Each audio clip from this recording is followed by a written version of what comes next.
وہ مجھ سے ٹکراتے ہی گر گیا تھا، لیکن برقی سرعت سے اٹھ کر کھڑا ہوا اور پھر ہم دونوں کے درمیان زندگی اور موت کی جنگ شروع ہو گئی۔ اب ہم دونوں میں سے کوئی ایک ہی زندہ رہ سکتا تھا۔ میں نے پھر اس پر چھلانگ لگائی۔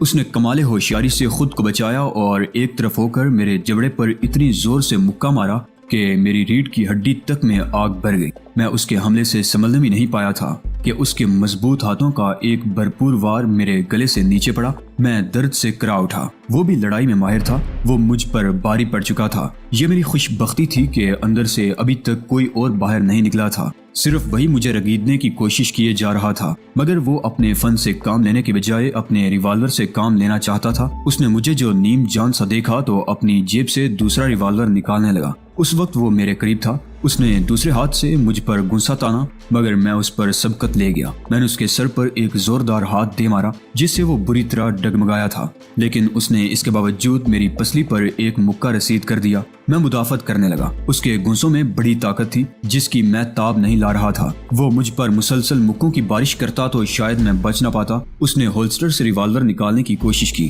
جو اسے مہنگی پڑی۔ میں نے پھر اس پر ایک اور جست لگا دی اور ہم دونوں زمین پر آ رہے۔ وہ میرے نیچے دبا ہوا تھا۔ میں نے بغیر کسی تاخیر کے اس کے منہ، سینے اور نازک مقامات پر جنونی انداز سے مکے برسانا شروع کر دیے۔ پھر دیکھتے ہی دیکھتے اس خبیث کا سر ڈلک گیا۔ سفاک، وحشی اور ظالم جس کے نامہ اعمال کی فہرست میں نہ جانے کتنے بے گناہوں کا خون شامل تھا، تعفن آمیز گندگی کے درمیان پڑا تھا۔ یہ میری غلطی تھی کہ میں نے اسے کمزور سمجھ لیا تھا۔ میرے دل کو خوشی ہو رہی تھی کہ میں نے انتقام لے لیا۔ نووارد اور اس کا ساتھی ابھی اندر ہی تھے، شاید اس مغالطہ میں تھے کہ میرے پاس بھی پستول یا اس قبیل کا کوئی اسلحہ ہے، اس لیے باہر نہیں آ رہے تھے۔ کچھ دیر سستانے کے بعد میں اٹھ کر کھڑا ہو گیا، اس لیے کہ مجھے یاد آ گیا تھا کہ میں ابھی بھی خطرے میں ہوں۔ سامنے کی طرف دیکھا، کوئی نظر نہیں آیا۔ اس کا مطلب یہ نہیں تھا کہ ان دونوں کا خطرہ ٹل گیا۔ وہ ابھی بھی میری تلاش میں ہوں گے، کسی بھی وقت میرا نشانہ لے سکتے ہیں۔ میں محتاط انداز میں قدم اٹھاتا ہوا آگے بڑھنے لگا۔ سامنے ہی ایک دروازہ نظر آیا۔ میں اس سے اندر داخل ہو گیا۔ اندر گپ اندھیرا تھا۔ میں نے ریڈیم ڈائل کی گھڑی پر نظر ڈالی۔ 10:20 ہوئے تھے۔ گویا مجھے ان دو سے آنکھ مچولی کھیلتے ہوئے آدھا گھنٹہ گزر چکا تھا۔ میں اندر کی طرف کچھ اور آگے بڑھا۔ سامنے سیڑھیاں نظر آئیں، گو کہ مجھے ذرا بھی اندازہ نہیں تھا کہ اس عمارت کا اندر سے لے آؤٹ کیا ہے۔ پھر بھی میں آگے بڑھتا چلا جا رہا تھا۔ کچھ آگے جانے کے بعد مجھے سیڑھیاں سی محسوس ہوئی اور میں نے سنبھل کر پیر رکھنا شروع کر دیا۔ آہستہ آہستہ میں اوپر کی طرف بڑھتا چلا گیا۔ اوپر پہنچ کر میں نے محسوس کیا کہ اب لمبی راہداری ہے۔ میں اس راہداری میں بڑھنے لگا۔ میں دیوار کو ٹٹولتا ہوا آگے بڑھ رہا تھا کہ ایک دروازے سے ہاتھ ٹکرایا۔ میں اس میں داخل ہو گیا۔ کمرے میں پہنچ کر میں نے دیوار سے پیٹھ لگائی اور کھڑا ہو گیا۔ پھر زخم پر جلد بازی میں بندی پٹی پر ہاتھ پھیرا۔ پٹی گیلی ہو رہی تھی، ہاتھ میں چپچپاہٹ سی آ گئی تھی۔ یقیناً یہ خون کی چپچپاہٹ تھی۔ سختی سے پٹی باندھنے کے بعد بھی خون نہیں رکا تھا، صرف بہاؤ میں فرق آیا تھا اور اب رس رہا تھا جس سے پٹی تر ہو گئی تھی۔ اس کام کو انجام دے کر میں کھڑکی کی طرف بڑھ گیا۔ وہ کھڑکی بغیر پلڑے کی تھی، جسے ضرورت ہوگی اس نے موقع پا کر اکھاڑ لیا ہوگا یا پھر مالکان خود کھول کر لے گئے ہوں گے۔ میں اسی کھڑکی کے سامنے کھڑا تھا۔ باہر ستاروں کی مدھم روشنی پھیلی ہوئی تھی۔ گاؤں دیہات میں ستاروں کی روشنی تیز ہوتی ہے، مگر شہر میں یہ روشنی بھی پرانی ثقافت کی طرح دم توڑ دیتی ہے، بڑی مدھم نظر آتی ہے۔ میں اسی مدھم روشنی میں دور، کافی دور جلدی بجھتی روشنی کو دیکھ رہا تھا، جبکہ ذہن میں موت کا خوف تھا۔ کسی بھی وقت موت کے ہر کارے پہنچ سکتے تھے۔ دفتن قدموں کی آواز ابری تھی۔ یہ آواز نیچے سے آئی تھی۔ میں نے کان لگا دیے۔ وہ دو آدمیوں کے قدموں کی آواز تھی۔ تبھی کسی نے کہا، وہ اوپر آیا تھا، زخمی بھی ہے، یہ دیکھو خون کے دھبے۔ اس آواز نے دہلا دیا، گویا موت کے دونوں فرشتے یہاں تک پہنچ گئے ہیں۔ ارے یہ دیکھو، گرد پر قدموں کے نشان بھی ہیں، اوپر کی طرف جا رہے ہیں۔ اس کی آواز کو سنتے ہی کلیجہ منہ کو آ گیا۔ تم یہیں ٹھہرو، میں دیکھ کر آتا ہوں۔ ٹارچ بھی بجھا دو، وہ ہوشیار ہو سکتا ہے۔ قدموں کی آواز اب اوپر کی طرف بڑھ رہی تھی۔ میں پوری طرح ہوشیار ہو گیا، دیوار سے بالکل چپک کر کھڑا ہو گیا تھا۔ پیچھے ہٹنے کی وجہ سے میرے پاؤں سے کوئی چیز الجھی تھی۔ میں نے جھک کر اسے اٹھایا تو دل خوش ہو گیا۔ وہ تار تھا، اسکوٹر کا کلچ وائر، تقریباً 2 فٹ کا ہوگا۔ میں نے دونوں ہاتھوں میں اس کے دونوں سرے لپیٹ لیے۔ اب وہ ایک خطرناک ہتھیار بن گیا تھا۔ اب میں پوری طرح قدموں کی آواز کی طرف متوجہ ہو گیا تھا۔ قدموں کی آواز اب راہداری میں آ رہی تھی۔ پھر وہ آواز کمرے کے دروازے پر آ کر رک گئی۔ شاید اس نے گرد پر بنے قدموں کے نشان سے اندازہ لگا لیا تھا کہ میں اسی کمرے میں ہوں۔ میں نے دروازے اور فرش کے درمیان کے خلا میں دیکھا، ہلکی روشنی اندر تک آ رہی تھی، شاید اس کے ہاتھ میں پنسل ٹارچ تھی۔ پھر وہ روشنی بجھ گئی۔ میں مزید ہوشیار ہو گیا کیونکہ دروازہ آہستہ آہستہ کھل رہا تھا۔ پھر پستول کی نال کی جھلک نظر آئی اور ایک سر داخل ہوا۔ وہ جو کوئی بھی تھا بڑی احتیاط سے داخل ہو رہا تھا۔ دروازے کے پیچھے کھڑا میں پسینے میں شرابور ہو رہا تھا۔ یہ لمحہ ہی اتنا تناؤ بھرا تھا، اعصاب جواب دے رہے تھے۔ میں نے کلچ وائر کے دوسرے سرے کو مضبوطی سے پکڑ لیا اور دونوں ایڑیوں پر کھڑے ہو کر انتظار کرنے لگا۔ بالآخر 1-1.5 سیکنڈ بعد وہ اندر آ گیا، مگر جیسے ہی اس نے اندر قدم رکھا میں نے اچھل کر اس کی گردن میں وائر سے ہلکا کیا اور پھر اسے کستا چلا گیا۔ آنے والا لڑکھڑایا، پستول اس کے ہاتھ سے نکل گیا۔ وہ شکار کرنے آیا تھا اور خود شکار ہو گیا تھا۔ یہی تو اس دنیا کا قانون ہے، جو کمزور پڑا وہ شکار ورنہ شکاری۔ میں پوری قوت سے تار کے دونوں سرے کو کھینچ رہا تھا۔ دشمن بری طرح مچل رہا تھا، تڑپ رہا تھا، آزادی کی کوشش کر رہا تھا، مگر میں نے ذرا بھی موقع نہیں دیا اور اس سرے پر اتنی قوت صرف کی کہ اس کی دونوں آنکھیں باہر ابل پڑی۔ اس کا زور لگاتا جسم ساکت ہو گیا اور وہ لہراتا ہوا زمین پر گرتا چلا گیا۔ میں نے اسے پہلے کبھی ایک چیونٹی تک نہیں ماری تھی، کراٹے کی ٹریننگ لے کر بھی رنگ تک محدود تھا، مگر آج قسمت نے مجھے قاتل بھی بنا دیا۔ اگر میں اسے نہ مارتا تو وہ مجھے مار دیتا، اپنی جان کی حفاظت میں ہی صحیح، مگر قتل جیسا جرم تو کر بیٹھا تھا۔ یہی کچھ سوچتا ہوا میں نے تار کو گچھے کی شکل دے دی اور اسے لپیٹ کر جیب میں رکھ لیا۔ اب یہی میرا ہتھیار تھا، اسی سے آگے بھی کام لینے تھے۔ اس زور آزمائی میں بری طرح تھک گیا تھا۔ زخم کی پٹی پر نظر ڈالی، وہ پھر سرخ ہو گئی تھی۔ اس کی طرف توجہ دینا فضول تھا۔ میں نے ادھر سے نظریں ہٹا کر لاش کی طرف نظر ڈالی۔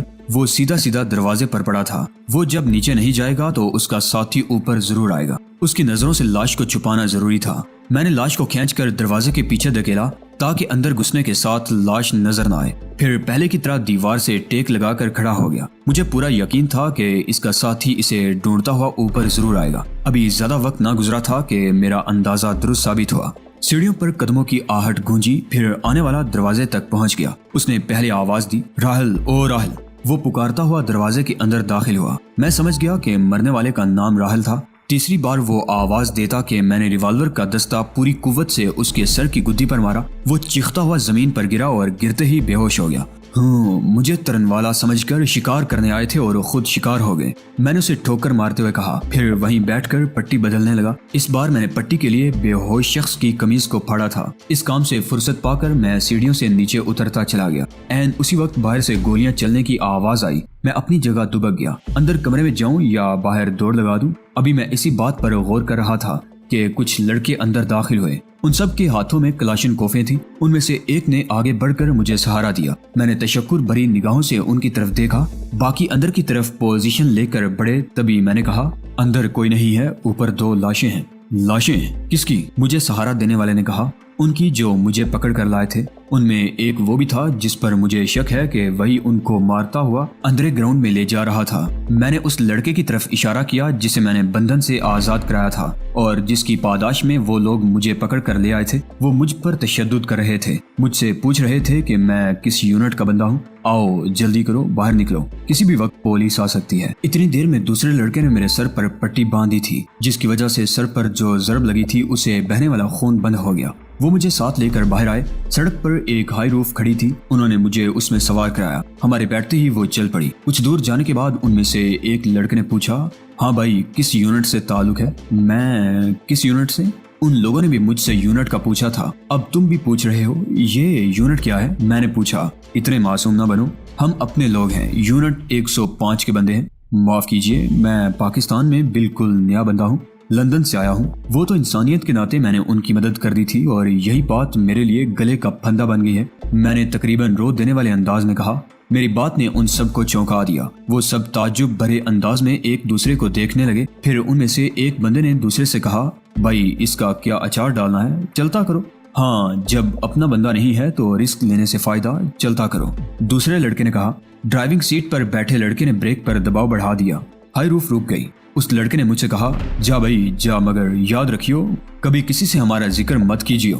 میں نے نیچے قدم رکھتے ہوئے ایک بار پھر ان لڑکوں کی طرف دیکھا اور آگے قدم بڑھا دیا۔ اس زوکی سے نکل کر میں باہر آیا۔ رات اچھی خاصی ہو گئی تھی، مگر سڑک پر زندگی رواں دواں تھی۔ لوگ اپنے اپنے کاموں کے لیے آ جا رہے تھے، میں بھی ان کا حصہ بن گیا۔ کچھ دیر بعد مجھے احساس ہوا کہ آتے جاتے لوگ مجھے بڑے غور سے دیکھ رہے ہیں۔ اس کی وجہ یقیناً میرے سر پر بندی پٹی ہوگی، کیونکہ جلد بازی میں بندی تھی۔ ضرور اوپر بھی خون آ گیا ہوگا۔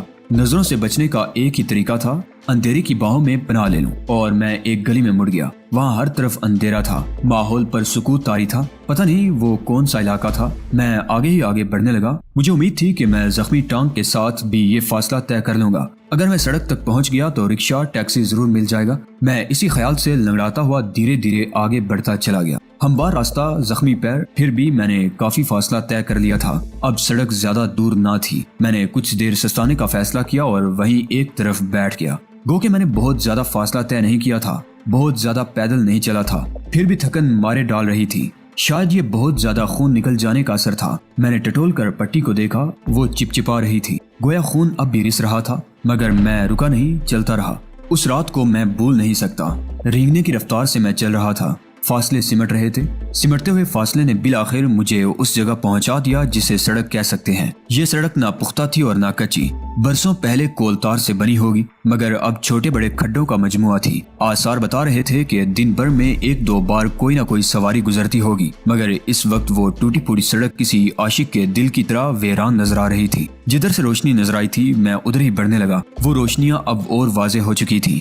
دو کلومیٹر کا فاصلہ رہا ہوگا کہ میرا دل دھڑک اٹھا۔ عقب سے ہارن کی آواز آئی تھی۔ میں نے پلٹ کر دیکھا تھا، واقعی وہ کسی رکشے کا ہیولہ تھا جو نزدیک آتا جا رہا تھا۔ میں اپنی جگہ کھڑا ہو گیا۔ کچھ وقت گزرا تھا کہ رکشہ نزدیک آ گیا۔ اسے قریب دیکھ کر میں نے کہا، بھائی چلو گے؟ ہاں کیوں نہیں، اس نے جواب دیا۔ اس نے جلدی سے کہا۔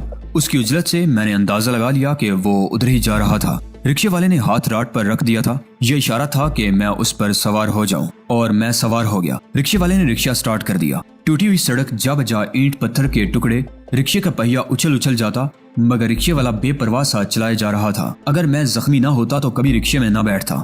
وہ رکشہ نہیں، تزلیل تھی۔ پہلی بار ایسے رکشے کو دیکھ کر میں نے یہی سوچا تھا، مگر ابھی مجبوری تھی، اسی لیے پچھلی سیٹ سے ٹیک لگا کر بیٹھا رہا۔ رکشہ آگے بھاگتا رہا۔ تقریباً آدھے گھنٹے کے بعد ہم پکی سڑک پر پہنچے۔ سڑک پر آتے ہی میری متلاشی نظریں دکانوں کے بورڈز پر پھسلنے لگی کہ انگریزی میں لکھا ایک بورڈ نظر آ گیا۔ تب پتا چلا کہ اس وقت ہم 5D گلشن کے علاقے میں ہیں، مگر علاقے سے ہمارا محلہ کتنی دور ہے یہ پتا نہیں تھا۔ یک مجھے خیال آیا کہ جیب بھی چیک کر لوں، کہیں افراتفری میں روپے گر نہ گئے ہوں۔ میں نے پینٹ کی پچھلی جیب کو ٹٹولا اور اطمینان ہو گیا۔ جیب پھولی ہوئی تھی۔ اس جیب میں 100 روپے کے تقریباً 20 نوٹ رکھے تھے جو ابھی بھی موجود تھے۔ میں نے سوچ لیا تھا کہ رکشے والے کو اتر کر 100 روپیہ دوں گا، جو اس کے لیے نعمت ہوگا۔ میں نے دیکھا تھا کہ لوگ 30-40 روپے سے زیادہ کرایہ ادا نہیں کرتے تھے۔ میں سوچ میں ڈوبا بیٹھا تھا کہ رکشے والے نے اپنی رفتار کم کرنا شروع کر دی۔ اس رکشے میں ایک خرابی یہ بھی تھی کہ یہ یکلخت نہیں رکتا، ڈرائیور آہستہ آہستہ اس کی رفتار کم کرتا تھا۔ میں نے عذرائے تجسس پوچھ لیا،